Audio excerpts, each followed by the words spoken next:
when people say like, how many properties do you have? The answer is it totally varies. It totally varies because I'm always shutting them down. I'm always dating and breaking up with properties, right? Yeah. So if it's not performing like I want it to, then I shut it down. That hasn't happened a ton, but my sweet spot has always been between 10 to 15 properties. Like date a property before you marry it. You've heard me say that. Like I have commitment issues. I'm not going to lie. Like, I hear you. I get it. It took me a while to find a great husband because I had a little bit of commitment issues. So, so once you date. Hello, you're listening to Ready, Set, Go Real Estate Investing Podcast, presented by Brandon Elliott. This show will be going over all aspects of real estate investing and is intended to educate, motivate, and prepare you to take action on your first or next real estate investment.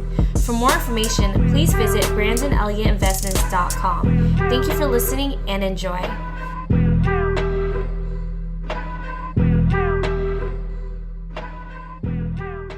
Welcome back, everyone, to Ready, Set, Go Real Estate Investing Podcast. I am your host, Brandon Elliott. Today, I am very excited. We have a special guest, MeiLani. What's going on? Hey, I like being called special. I feel special. This is going to be awesome.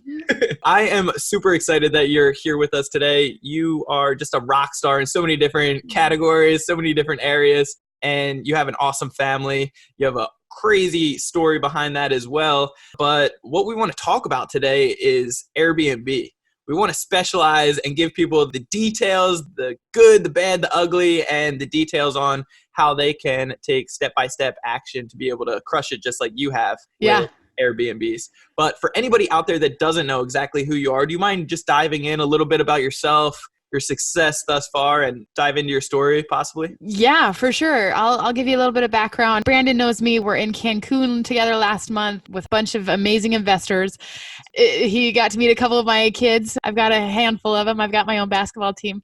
But my background, long story, trying to be short, is even though me and my husband, when we were dating, had talked about getting into real estate investing, and we had talked about big dreams, entrepreneurship and everything. Then we started having like a lot of kids, which was awesome and also part of our goals.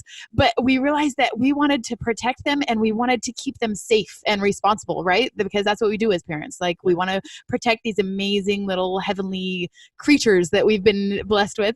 And so my husband and I like kind of put the entrepreneur thing, put the real estate investing thing, all of those big goals, we kind of just put them aside and we're like, let's just be safe. Let's just bring in a normal W-2 job. Let's just 9 to 5 it up. And I was in a job that I didn't really love. Like when I say didn't really love, that's my nice way. Brandon knows I like to kind of have a positive spin on everything. Yeah. Most people will probably say I hated my job, but I hate that word. So, but I wasn't really in love with my job, but it was providing. It was providing for my family, and my husband's was providing for the family. And so, but then one day I have 5 kids. Number 3 got diagnosed with brain cancer, and it totally changed our life. It changed it like in a minute. It changed it. And that's a whole long story of the lessons we learned through that. But one of the biggest things that we learned is, about 4 to 6 months later, we were still going through treatments, still in a rough place, seeing how he was going to react to the treatments. And I remember sitting down with my husband at the breakfast table and just crying and saying, I just can't sit around and wait for him to die anymore. Yeah. And I just felt like everything was out of my control. You know what I'm saying? And even though I had done the responsible thing, I had gotten a responsible job. I had gotten, I thought this was the safe path. And all of a sudden, I felt like I was out of control. So then I said, you know what? I want to start chasing my dreams. Like these dreams that we used to talk about, like how come we don't talk about those anymore? Yeah. And we started talking, and my husband's like, this is kind of a busy time. Like you're all over the place at doctor's appointments. And, by the way, you have 4 other kids, it was a crazy time, but I felt like something inside of me was like just burning, not only to feel that control of something, but to that productivity again, but also because I wanted to spend every last minute I had with my son and with my kids and have my control of my life, of my time back. And so I was like, we've always talked about real estate investing. We've always talked about flipping houses. We've always talked about this. Like, let's do this. And so, you know what? We did. And instead of sitting back and being like, why me? Like, why did this happen to us? Why our perfect little son? Like, why did this happen? Instead, we were like, why not us? Because we've got some higher power, whatever that is for whoever's listening, like, some higher power believes in us as a family, that we've got more out there to do. This is going to be a super hard trial. You've all had them. You're all going to have them. Trials are going to come, but how we react to them is really what defines us, right? And so at that moment, we said, why not me? Like, why not us to flip houses like we've always dreamed of doing? Why not us to do these different things? And that kind of became our family mantra of Hawks do hard things, but also like, why not us to follow our dreams? So and you guys have a saying as well, right? I know the we kids do. shouted it. I love it. Do you mind just diving into that really quick? Yeah, for sure. Like, I feel like kids these days are afraid of hard things. So I wanted to make sure that our kids know that that's like a part of what we are and like what we do and who we are.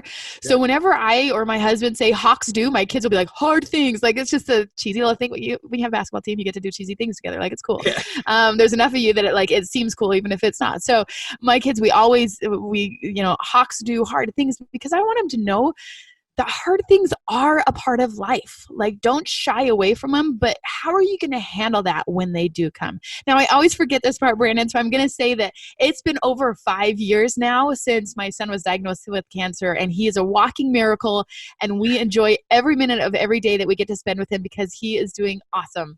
I'm glad you finished that part, because I know last time when you told us, it was like a cliffhanger. We were like, so what, how's your son? Is he okay? Like, I always forget it. And people come up afterwards like, I'm so sorry. Like, they don't know how to handle it. So sorry. Yes, he's doing awesome. We're so, so grateful for an amazing medical team, for him being a miracle and answered prayers. So yes, definitely. But it does. I mean, it's that mindset shift, and that goes for everything in life. I do truly believe everything happens for a reason. So if any of the listeners are going through something particularly right now that's extremely difficult in their current life, their situation, just realize that it is a mindset shift. I believe God, or whatever you believe in, has enough faith and believes in you enough to be able to handle it. Yeah. So if you can shift that mindset, not give up, and fight through it, you guys can come up, rise above, and handle it more. Yeah. And like we teach our kids, like, it's not just going to be one hard thing in life. Like, don't feel like it's going to be like one trial. Like, yes, I did it. Like, I'm at the top of the hill. No, you've got another mountain to climb once you're finished with the first hill, And so that goes back to my story. So we jumped in, we started flipping houses. We were doing like anywhere from 5 to 12 houses a year. That to some, they're like, oh, little 12 per year. Like, for me with 5 kids, like, heck yes. Like, I was running a business and flipping a group of houses. Okay. So I know to some people, they're like, oh, little one. But to me, that was a big deal while having an amazing family and spending time with them. Yep. Anyways, so I started flipping housing and loving that. I started wholesaling. I started doing short-term rental. I started doing long-term rentals. And then all of a sudden, I just got burnt out. The market changed a little bit. Like, we weren't selling them as fast as we used to. We had some legal, like, we got in a couple lawsuits that was just draining on me. We had somebody got shot on our driveway, which was terrible. Like, just different things. And that was like the week it was supposed to go on the market. So just different things that I was like, you know what? I'm kind of getting burned out. And I got in this because I wanted to love it and have control of my time. And as soon as I saw those two things started slipping away again, I'm like, nope, this isn't why I'm doing it. But I knew I still wanted to be in real estate, because if you're in real estate, it's a great way to make money if you do it smart, right? Sure. And so I knew I wanted to stay in real estate. I was like, I'm kind of getting burnt out on the flipping houses thing, but I wanted to stay in. And I kept on hearing people talk about Airbnbs, and had just pushed it off. And I'm a girl that loves a hotel. So I was like, I don't need no Airbnb, right? But I fell in love with Airbnbs, and I opened my first one. Well, actually, we changed one of our long-term rentals into a short-term rental. Into an Airbnb, and we realized we were making 2 to 4 times as much running it as an Airbnb than we were as a regular long-term rental. And so we were like, well, let's do this. Like, let's do a lot more of this. Like, let's switch all of our long-term rentals over to short-term rentals. There were a couple that weren't in great areas, so we actually ended up just selling those off. Then it started like going more and more like, okay, well, I want to scale and I want to do more of these. Like, I want to open like 1 per month or 1 every other month. All of a sudden I was like, well, I'm not going to have a down payment every single month to drop 30 to 60 whatever K on a down payment of a house. Sure. So how are we going to do this? And there's lots of people that are doing this out there, but it was like this light bulb went off in our head of, okay, well, if we're making 2 to 4 times as much, like, why don't I just rent the property from someone else and then sublet it out as an Airbnb? You're going to tell everything that you're doing to the landlord, but then sometimes I do better than my landlord by renting the property and then subletting it out.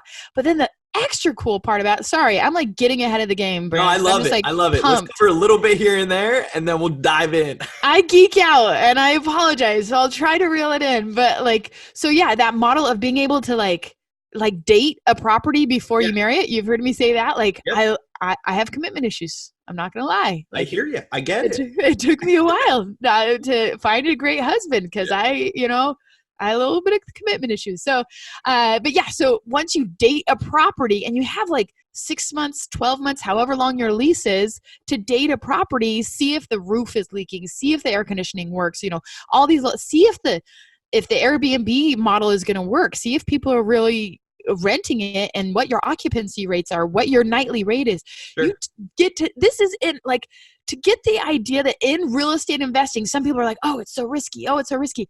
This is like one of the least risk ways to get into real estate investing because you literally get to test a property before you buy it. Don't get me wrong. You're still locked into a contract, but sometimes, especially, I'm geeking out, I know, but like at this time of year, it's so easy to get a 6-month rent on something, like a 6-month contract, a 6-month lease on something, and get in and test it out to see if that Airbnb is going to work in your area. Yep. Okay. Anyway, so I get pretty excited about it, and so we started renting from other landlords. We started renting it out and making a bunch of money. Then, okay. So sorry, I'm just like going off, Brandon. I apologize. You do your thing. I love it. I mean, it is exciting. When there's possibilities and you have options to really be able to make a ton of money. Yeah, I mean, that's the best part. That's the best position.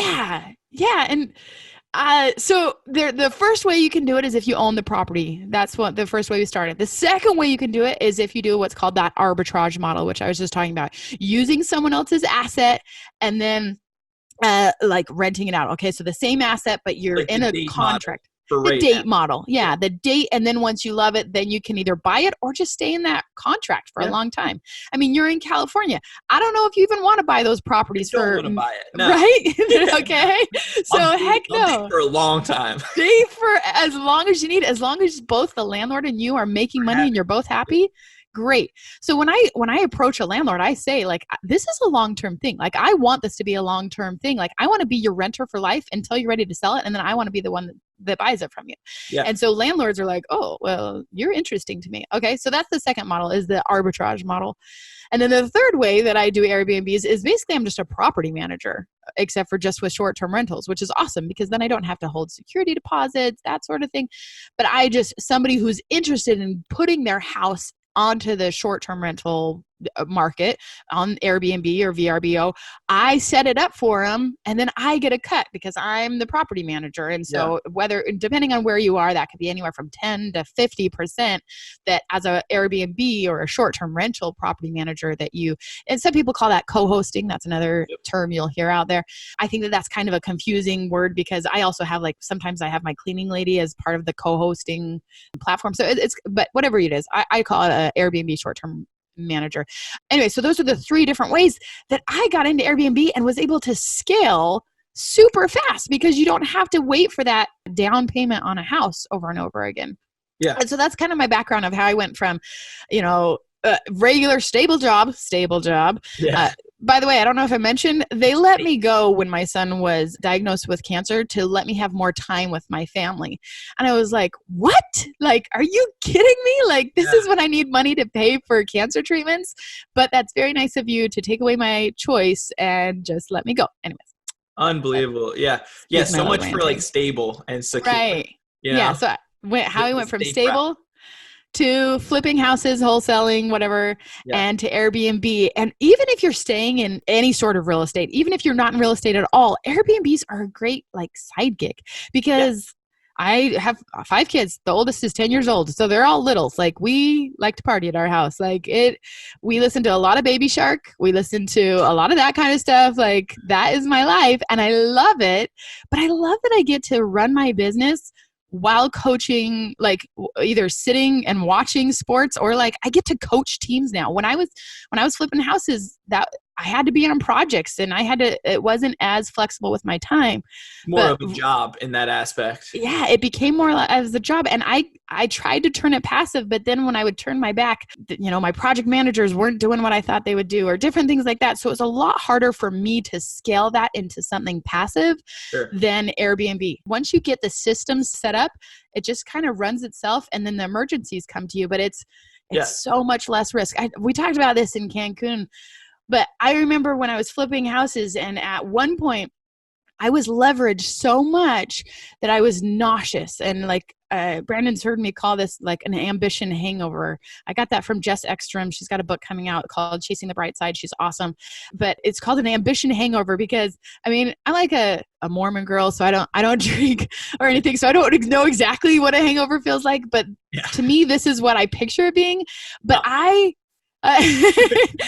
but I was literally over the toilet throwing up because I was so nauseous about borrowing about $5 million from other people's money. And the market was slowing down. I was getting lawsuits. I was having people shot on my properties, different things that it was like, I was feeling so sick all the time because I was leveraged to a point that I just wanted to curl in a ball and cry on my closet floor every single day. And I had grown so big, which was my dream. Like, that was my dream. And I had accomplished it and my ambition had taken over. But then it was like, I had this, okay, now how do I do this? Because I was so big, which was awesome for a few years. But then when I started not loving it anymore, it just, and when the market, who knows what's going to happen in politics? Who knows what's going to happen in the market? Like, it just all of a sudden became very scary to me. Overwhelming. Yeah. Yeah. Right. So that's when I was like, you know what? Instead of $5 million, now I'm in contracts with landlords that might last 6 to 12 months or whatever it is, that the most I'm leveraged is that amount of rent for the year. Like, that's like pennies practically compared to what I was doing before. So some people who are new to real estate, they're like, oh, like, what if I don't rent it out? Like, what if, whatever. To be honest, like, that is not that big of a risk if you're getting into real estate to sign a contract, let's say for $2,000 a month for 12 months. Like, if you don't have anyone, not a single soul book, the most you're going to lose is what, like $25,000?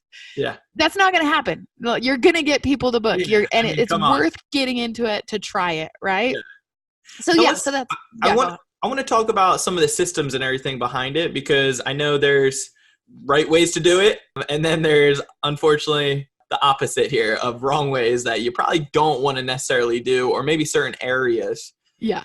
For anybody out there, like, just so they can get a little bit understanding, what does your portfolio look like now, or what kind of trials and errors have you personally gone through? Yeah. Okay. So when people say, like, how many properties do you have? The answer is it totally varies. It totally varies because I'm always shutting them down. I'm always dating and breaking up with properties, right? Yeah. So if it's not performing like I want it to, then I shut it down. That hasn't happened a ton, but my sweet spot has always been between 10 to 15 properties. Yeah. However, guys, my baby is in preschool now. So it's a game changer. Yeah. So now we're trying to scale it even more, which is so easy. Like, once you've got like 10, like, just keep adding them. Especially, okay, now we're at a point that we've pitched so many people that now landlords and realtors are bringing properties to us. So I don't have to go out searching, which it makes it a whole lot easier because they know my model, they know what I do. And I've pitched them so many times that now they're bringing properties to us. Yeah. And so I'm not going to bring, yeah. Like in my course, I've interviewed people who are like manage like 100 properties. That's awesome. Like, if that's what you want to do, rock it. Like, that's awesome.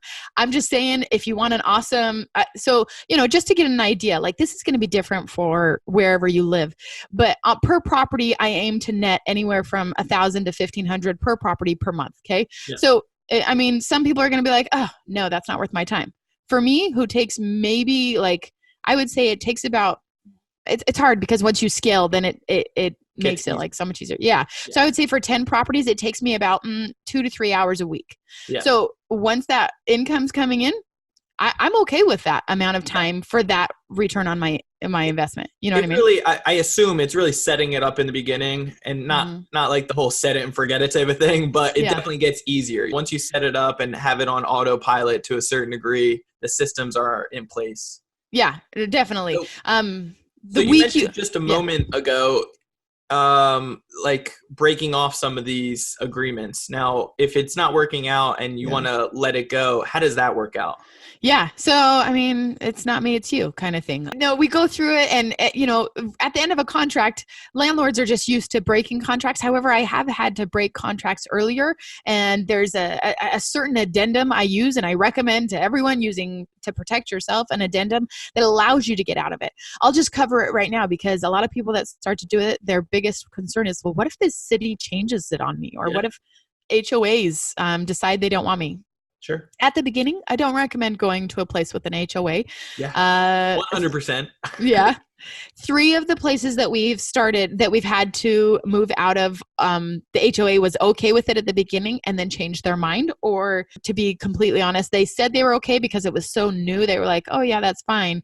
But then after 9 months, 12 months, whatever, they're like, never mind. Neighbors don't want it. They're complaining. They changed it on me. Okay. So HOAs, probably not the first one you want to open, but that's okay. There's plenty of fish in the sea. So the ones, because of, we've had to shut a few down because of that. And so that was kind of like, not forced us out, but we could have finished our term. We could have finished because it was kind of grandfathered in, depending on where you are, depending on, there's a lot of, it depends situations in that. Yes. But so that was one of the ways that we were kind of forced to get out. But we had the option, but we were like, you know what, you've been awesome. And usually the landlords in those situations have other properties. So we want to make it easy on them so that they still send us other properties when they come up. So yeah, but other ways of breaking the lease, it's in my addendum. Straight out that each of us have the right to break a lease within 90 days. We have to give each other 90 days because that's how long my calendar is set out on my short-term rental outlets. And so, but yeah, there's been a couple times that one time a neighbor kept complaining over and over and over again, and to the point that they were harassing our tenants as Airbnb guests would come in. And so I just said to the landlord, like, this isn't going to work. Like, I apologize. I'm really sorry, but this isn't working out. Let's break up, it's me. Yeah. And I try to be sensitive to the landlord of, okay, it was, coming up on January, February, like let's cut ties so that it can be back on the market in June for his hot season. I'm not going to, I do my best not to leave a landlord high and dry in November, December. Like that's not cool. That's not cool. Yeah. Do you have like a step-by-step on somebody brand new that's interested in getting started into Airbnb, what they could do, what they could follow? Maybe, obviously, if you guys are listening right now, make sure you're taking notes on this. There's lots of gold things that we just dropped and talked about, but make sure you're taking notes so you can actually implement these things as fast as possible afterwards.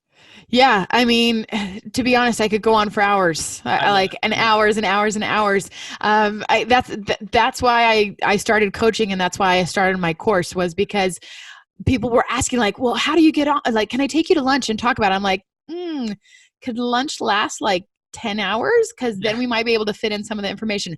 But so like the real like quick getting started thing is, if you don't, like we said, there's 3 levels. If you already have a property or you're interested in doing it in your basement or something like that, awesome.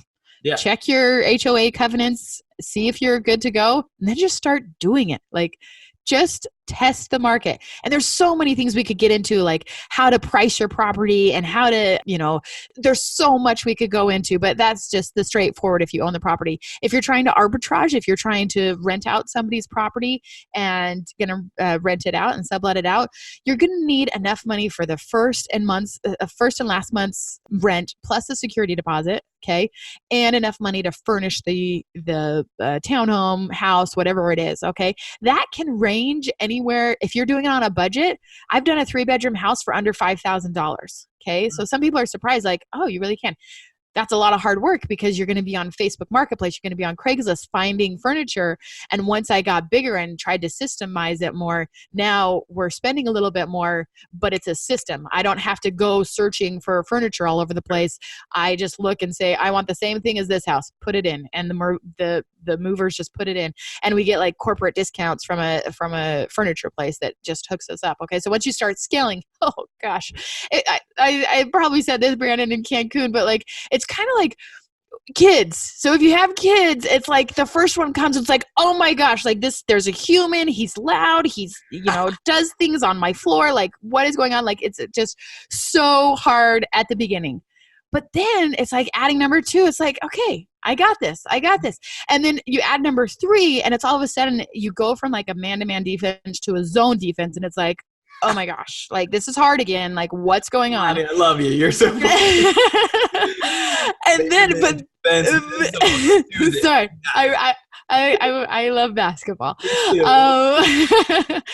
And then after 3, you've got this. Like you put it on autopilot. That's when you can start outsourcing things because you've got enough income coming in that it makes sense to outsource it. That's when I started having a kind of like we call it our front desk management system, that they answer almost all of our messages, our texts, everything. And then it really is smooth sailing after that. So I highly recommend if you're getting into it, even with one, like it's still enjoyable. I still loved having my one beautiful child, but then I was like, oh, this is going to be so much easier. Let's just scale this thing, right? So I really, really recommend. So if you own the property or you have let's say you have a cabin or beach house or whatever, and you're like, I want to still make some money, so it's just not draining my money. Awesome. Like I definitely recommend checking with your city ordinances and your HOA. Okay. So make sure that you're doing that for all 3 of these models. The second one for the arbitrage, make sure that you're just going to start pitching and pitching and pitching. And sure, I could go off for hours on how do I pitch? What email do I use? How do I call them? What's the letter I use to pitch on them? And that's a whole contact me. Let's talk. Like there's a whole bunch that goes around that, but you just start pitching. You just start talking to landlords, but know that you're going to have to pay for that first and last month's rent, security deposit, and furnishing the location. Now the third one is awesome. It's a little bit harder to find a landlord that's interesting, but that co-hosting or property management version, you could really do it for 0 startup costs, 0, because they are going to pay for the furniture. They're going to continue to pay for the utilities. They're going to pay for all of this stuff. You are just there to manage their property. So if you're willing to put in the hard work and find somebody that's interested, go to a local real estate group. Go to, you can find people that want to do this. And they are busy, but they keep on thinking, oh, I want to get my, I've thought about doing Airbnb. I wonder if it'll really work. And it's awesome because it's not going to make for me, it doesn't make quite as much as arbitrage does. However, I break even a lot faster because I don't have those startup costs, right? So I get in the black a lot faster. But also once they come, they start telling their friends and it grows like wildfire. So it becomes more of like I don't want to say quantity instead of quantity, but it's just a lot more. It's the word of mouth. It's easier to get into. You're getting your return back a lot faster. You have to put in a little bit more work. So if you have time and you can get the systems in place, then as the word of mouth starts spreading, you can really start multiplying these and making it a win-win situation, which is awesome.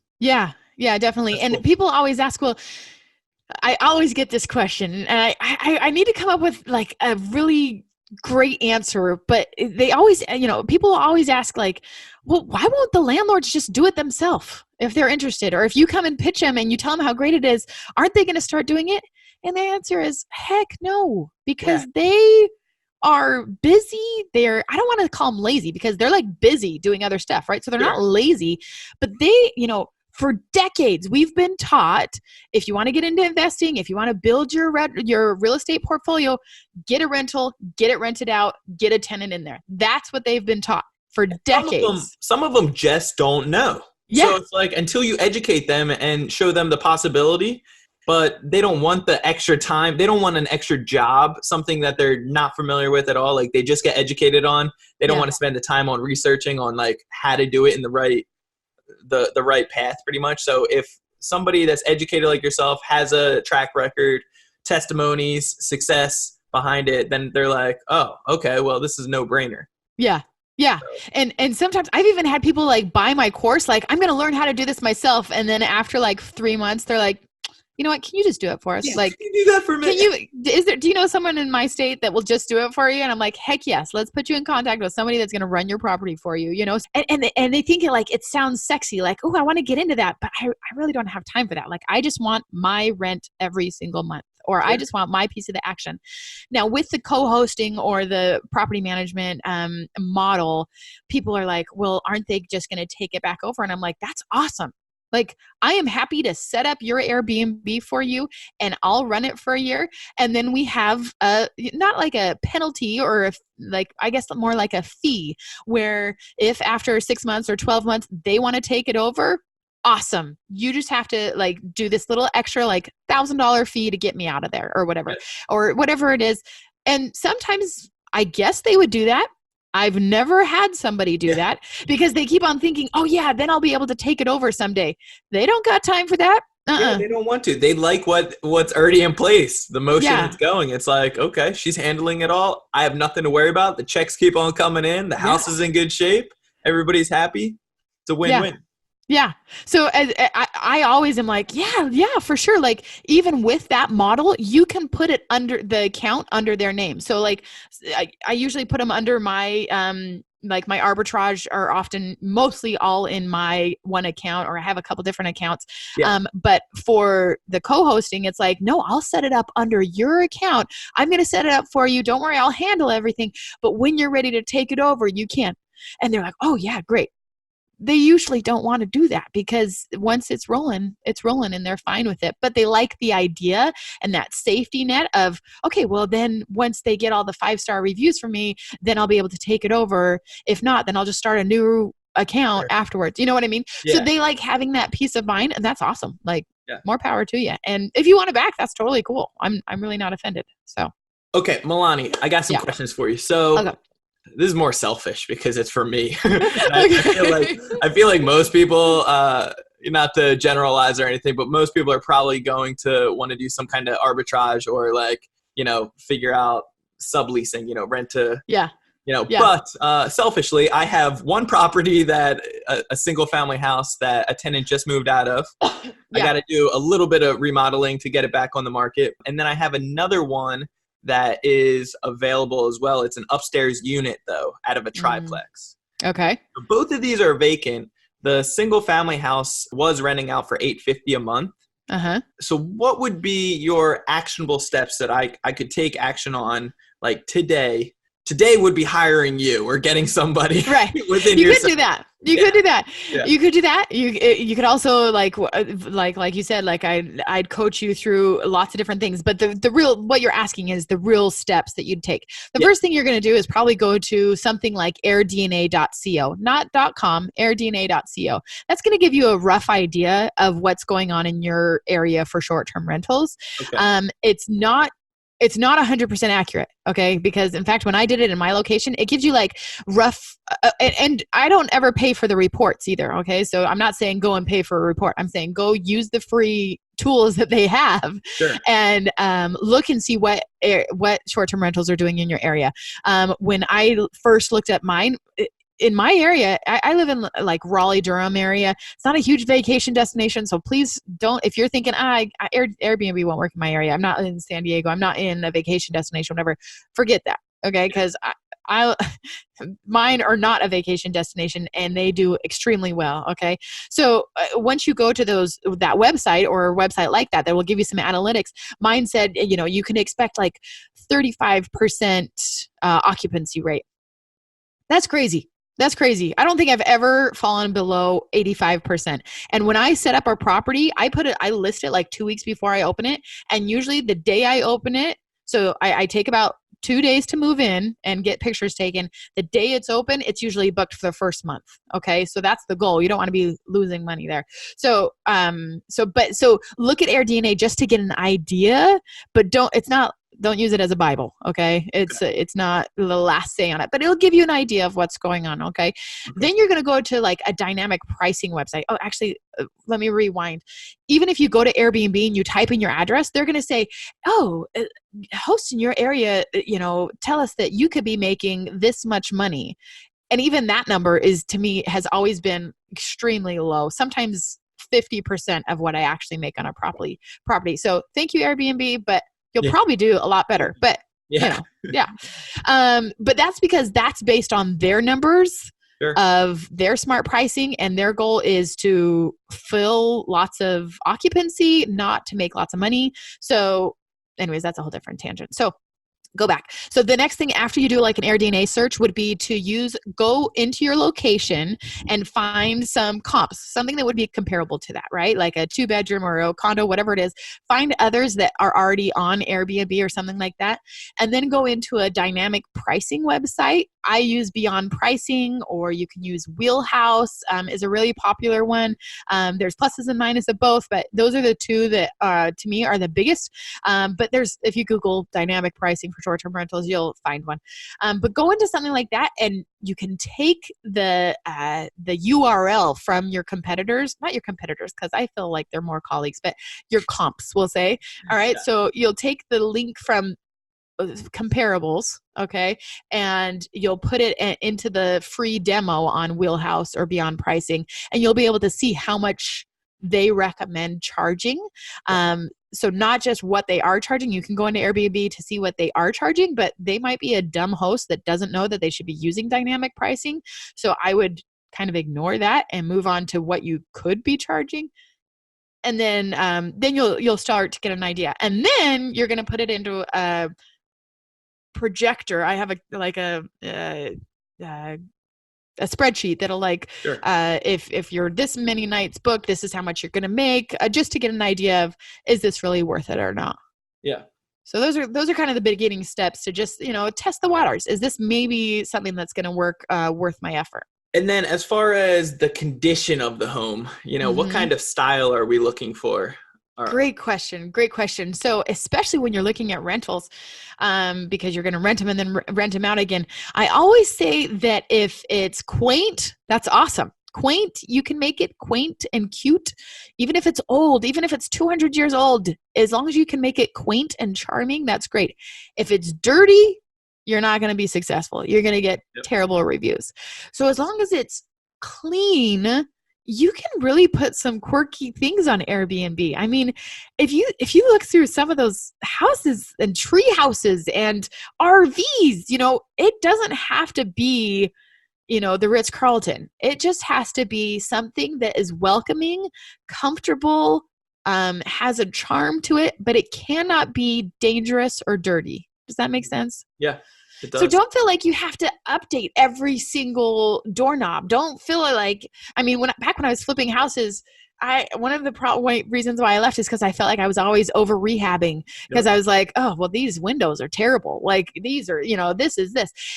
You really do not need to over renovate for an Airbnb, because they're not going to care if you have a brass shower. They're not going to care about all these things. You know what I mean? Okay. I love it. Let me see. What other questions? As far as money I think you already covered a little bit of this, but just for a recap, like range of money that somebody could anticipate. And I know there's several different ways. You talked about the extreme arbitrage of having the landlord pay for everything and you just partner up with them. You give more of your time. Yeah. So you're asking how much time or how much money?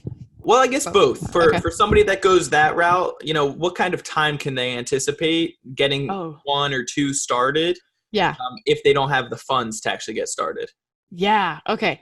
So let me see if I can answer this. So time-wise, your first baby, your first house, it depends on how involved you want to be. Yeah. So my parents, I use them as an example because I love that they are in their mid 70s and are like, oh, what are we going to do in retirement? And they're like, oh, sweetheart, you're doing these Airbnbs. Should we get into one? I'm like, heck yes, you should. And so now they have 3 Airbnbs looking for their 4th. My dad calls me all the time. I need another house. Let's go find another one. So they are rocking this, and they are 75 years old. And at the beginning, I was like, Mom and Dad, like they are workaholics and they do not know how to outsource. I don't know if they're watching this. Oh, they're on a cruise, so they're not. But so before I continue, anyway, I'm gonna tag them in this later. No, you better not. But they were so hands-on. And so when you ask like how much time it takes, it's up to you, because honestly, you can set up systems for almost everything. I try to only go back to my properties once a year. Like really get your head around that. Like once a year. Don't get me wrong. If I had a traditional rental, when I used to have traditional long-term rentals, I wouldn't go to that property for like 5 years, 10 years. Like you don't have to go at all. So I am acknowledging that it is more than a long-term rental. However, this is a little different, but to me, it's worth it because it's increasing the profits and keeping it in a better, I don't have to deal with evictions, that kind of thing. Yeah. So at the beginning, my parents, the reason why I bring up my parents is because we were like in doing something family oriented. We were in California on vacation, and then they had to be in like Utah or Arizona, like a couple of weeks later. And they're like, I was like, so are you guys just going to go straight and just hang out? They're like, they had to be there like 4 days later, not even a couple weeks. They had to be there like 4 days later. And my mom's like, no, we're going to fly home to check on the cleaning ladies and check on the Airbnb. I was like, you're going to do what? Like, woman, that is not how we work as real estate investors. Like, no, if you want to check on something, you ask your cleaning lady to send you pictures of whatever you're concerned about. Yeah. Or you've got to be able to scale and outsource it, because the burnout of Airbnb hosts is real. There's a lot of Airbnb hosts that are just dropping like flies because they get so burnt out and they aren't finding the joy in it, and they're doing too much. So, I find that with real estate investing in general, if you're not systemizing it right, just like with any business, if you're not building the systems around it and really setting it up for success that you can leverage out and rely on other people, it's going to drain the hell out of you, and then it's going to really hold you back. Yeah. No, definitely. So the answer is the goal, or what I strive to do is, so for the week you set up a property is chaos. Like it's crazy. Okay. Because especially if you're trying to do it on like a super small budget, like you're running around getting furniture, like deciding if you really like the furniture, like that is crazy. Once you scale it and you're able to use a furniture company or something like that, it makes it less, but it's still crazy. Just like in flipping houses, like, when you're getting ready to put it on the market, like it's crazy town that week. So that week, I would say my husband knows, like, I will see you in 5 days, basically. It's putting in the 8 to 10 hour days to set it up. Okay. Sure. However, once it's set up, in the beginning, it could take a week or so to actually fully dedicated, searching around, trying to build the systems, getting the right furniture and so forth to set it up for success. Yeah. Otherwise, money-wise, it could take anywhere from 0 to maybe 5,000 or so. Yeah. I mean, depending on what level, like we're starting to get into like corporate retreat lodges and stuff. I mean, those are huge. So that's going to be a whole lot more. So it totally depends. And also I'm happy. My shopping list is free. Like, let me know and I can send you a link to it. Maybe I'll put it in the comments below, but the shopping list, just go through and what sheets you need, things you want to think of like, I don't know, like don't forget the iron, don't forget the spatula, don't forget, all these things that you just want to make sure that you have in one place. So sorry, we were just saying something, and what were we saying? Oh, it's the time thing. It can take over. I talked to one of my students the other day and I was like, you took the course. How did you do this? But he's like, yeah, we got the keys to the place and then it took us like 3 weeks to open it. I'm like, oh my gosh, what a waste of money. You're paying somebody for that house. My goal is to get it out and rented within 2 days of getting the keys. Yeah. Okay. And so day one, I know when I'm going to get the keys. And once you have a contract, you know that this is going to go through. Like I said, a week or two, you're going to put it up on Airbnb or whatever platform you're using, start getting the bookings. And then the day you get the key, I've had the key and my moving team right behind me many times that we get the key, we move in, we stage, we get pictures within 48 hours, and our first guest moves in right after that. Okay. So it really is, when I say a week just to make sure, but it really is like 1 to 2 days before of just crazy shopping, crazy prepping, putting everything in your garage, once you have multiple properties, a storage unit or something. Yeah, those are my garages of my Airbnb units are the staging areas for the next Airbnb, right? So you're just putting stuff in there. And then I would say 2 days is really like just focus on it for those 2 days and then you're up and running. I like that. And then after that, sorry, I'm just all over the place, Brandon. So after that week, when I leave after pictures, I hope not to come back for a year. At the beginning, you're going to want to go every month, maybe every quarter. You're going to, especially when you're just starting out, you want to follow your cleaning ladies. As soon as they're done checking, like they say it's clean, you go and check to make sure that you've got a good cleaning team in there. So sometimes I'll do surprise visits on cleaning to check the cleaning status. But ideally, you're going to get this to a point where you don't go back. Now you are going to get things that you still have to handle. I've been locked out. Great. Have a plan B so you can tell them where to get an extra key. What's at the beginning before you hand this off to somebody else to handle, you're going to get asked all the time what the Wi-Fi is. It doesn't matter if you've emailed them, texted them, and posted it inside the location. People are going to ask for the Wi-Fi, just little things like that. So you're going to get those questions. But like I said, once you get to 3 or 5 properties, then you can have a third party. There's options out there. I use Guesty, but lots of great third party options that handle all of that messaging for you. So I only get alerted when there's a big issue. The washing machine's not working. Can you send somebody? That kind of thing. So it really goes down. I would say in my Airbnb hosting business right now, well, I would say for 10 properties, it's probably like anywhere from an hour to 2 hours a week that I handle anything. Okay.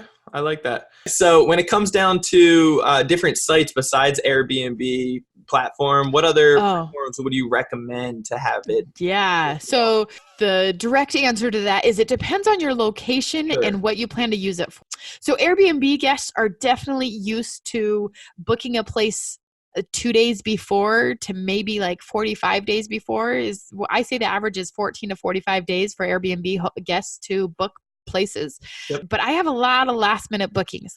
But if you're doing something like a VRBO or HomeAway, that kind of thing, sometimes they're going to book like a year or two in advance, and they're bigger locations. So it's harder to do the arbitrage model with a VRBO type property. Does that make sense? Yeah. So those other sites are great.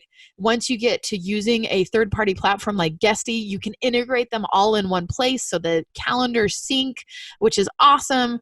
But if it's more of a beach house type location, some people think, oh, should I put this on VRBO or Airbnb? Most of the time, it's going to be both for that kind of thing because you want both. You want the short term. And that's just what I've seen is that Airbnb are a lot more likely to be. I get a lot of last minute bookings on Airbnb. No, I've seen that and heard the same thing with a lot of other people that are successful with it as well.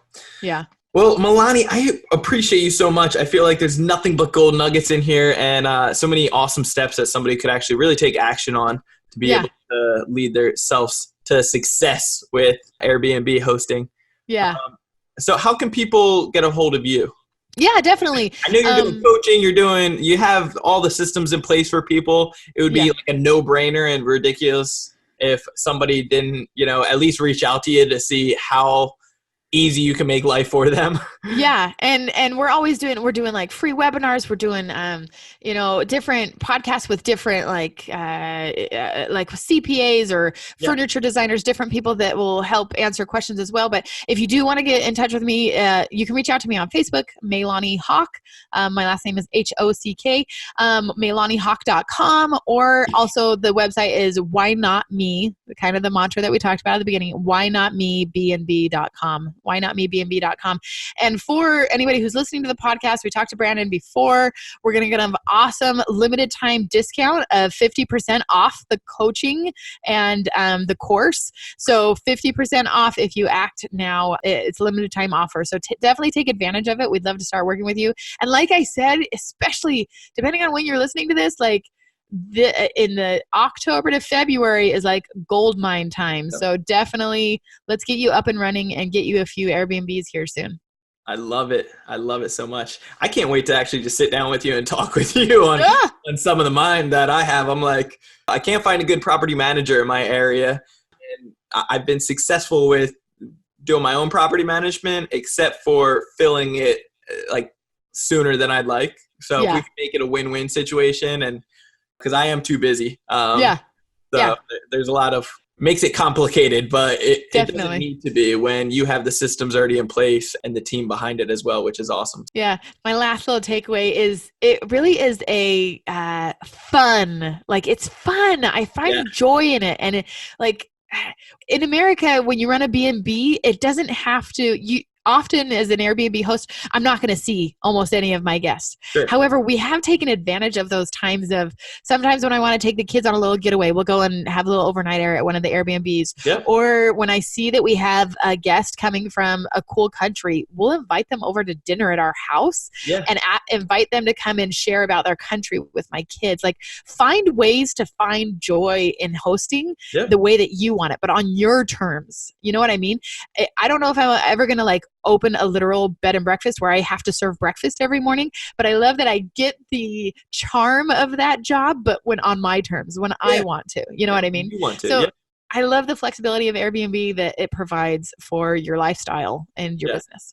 No, I love it too. I couldn't agree more. There's a lot of power behind it. There's a lot of options, and I'm a big believer in having as many options as possible. So that's truly awesome. And I remember some of my great memories growing up had to do with like bed and breakfast. So on certain little fun vacations. So I agree. I think it would be very cool. So do me a favor, everyone. I know there's tons of awesome content in here, but do me a favor, reach out to MeiLani. She's got unbelievable value. You know, we just shared like a little snippet, like a little chunk of gold here, but honestly, she's got like bars of gold over here behind her. And she's giving out a lot of free content on a regular basis. So make sure you go check her out.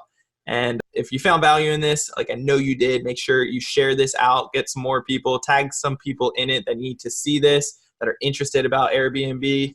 And as always, check out Ready, Set, Go Real Estate Investing Podcast on iTunes or anywhere that you listen to it. Hit that subscribe button so you get the newest episode every single Monday. Leave a review. Let me know what you guys think about this episode and all the others. And you guys can always reach out to me at BrandonElliottInvestments.com. Otherwise, Instagram, Brandon Elliott Investments, and Facebook.com/Brandon Elliott REI. So till next time, MeiLani, thank you so much. I appreciate you. Thanks, Brandon. Great to see you. Till next time, guys, stay blessed. This has been another episode of Ready, Set, Go Real Estate Investing Podcast, brought to you by Brandon Elliott. For more information, please visit BrandonElliottInvestments.com. Also, please don't forget to like, share, and leave a comment below. Thanks again for joining. Until next time, God bless.